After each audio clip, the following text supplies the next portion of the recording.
Secretary Waltz, thank you for your leadership on Nigeria. You are one of the few people I know who was deployed there to try to help protect those who are being slaughtered, including the Christians. Yes, Muslims get killed too if they speak out.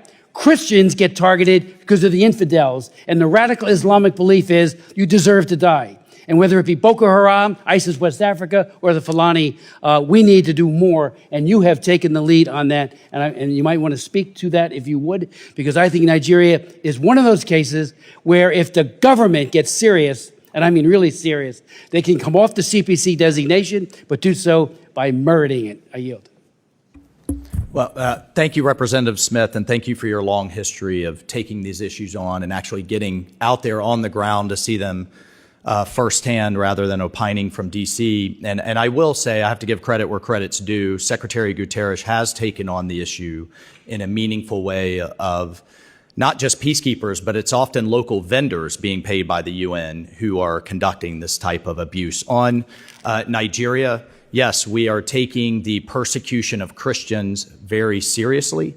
I have to say, I did not have Nicki Minaj on my dance card, but to have her with her global following at the UN to put a spotlight on this issue was a real honor. And I think it's one of the things the UN can do well in terms of having that global platform and having the entire world right there in New York. And we've seen the Nigerian government move as a response to the president's attention, our attention, her attention, and others on the issue. They're cooperating with us more than they were on counterterrorism. They're cooperating in terms of their security force capacity.